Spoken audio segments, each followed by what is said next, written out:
Did some of y'all forget that I am here to disrupt the system, to break the spells? This next part I want you to listen to closely.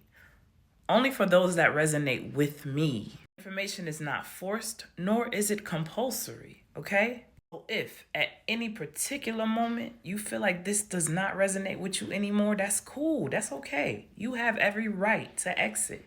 But make sure you do that shit quietly. There's no way that I would be able to keep up with over 1 million people. So absolutely no announcement needs to be made. I can assure you of that. Now that we got that out the way, again, for the people that I love and for the people that resonate with me, we got to circle back to this God-fearing man conversation yet once again. Because I did forget to make a few points. Just to refresh y'all memory, in that video, I talked about how Y.O.U does not want a God-fearing man. I want a God-embodied man.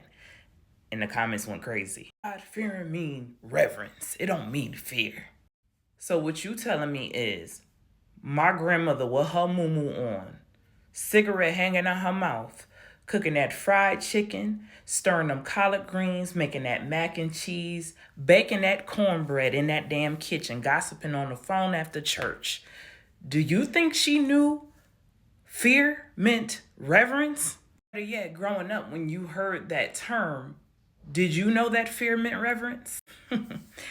Exactly. You just learned that shit. Stop it. Not everybody a theologist and know Hebrew and etymology when I've been teaching that for years. Probably the same folks that was in my comments telling me that morning and morning do not mean the same thing. God-fearing is just a figure of speech. That's not what it really means. Oh yeah?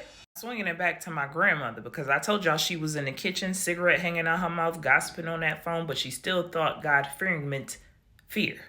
That's how it was taught. Let's be honest. Nobody sat us down and said, baby, fear actually means awe and respect. I ain't gonna speak for y'all individually, but as a collective, I can guarantee you. Get in the comments and let me know.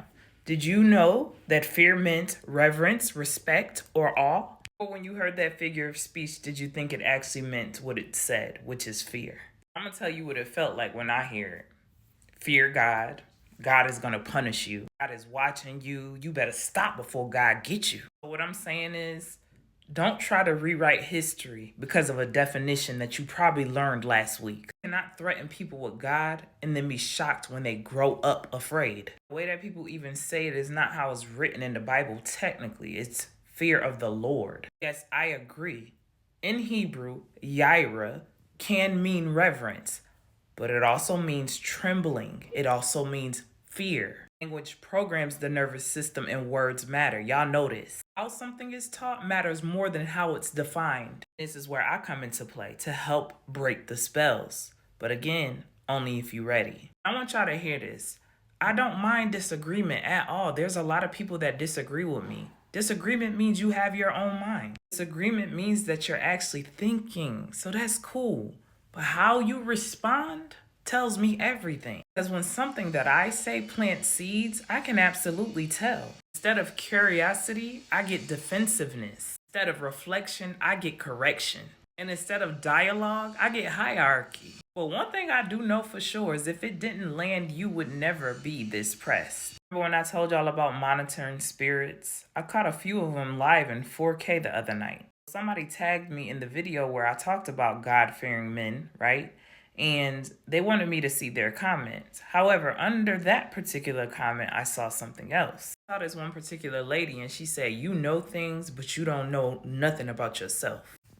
Excuse the hell out of me? And here she comes with her theology degree talking about how God-fearing means reverence and blah, blah, blah. But what we not gonna do is come in my comments projecting how you feel about yourself onto me. Don't tell me I don't know who I am. Then she pretty much goes on to say that I need to adhere to a hierarchy and I feel like that I'm above the source or the creator. I said nothing about being above the source nor the creator. What I said was that same energy flows through me. Then I asked her really quickly, because I don't go back and forth. I just wanted to ask a question. I said, what exactly is the source, or what is the creator. Mind you, she was explaining saying he. Again, how you respond lets me know everything I need to know. At this point, of course, there's no need for me to keep going back and forth with her. I gotta say her explanation was quite comical because she said the creator is a spirit.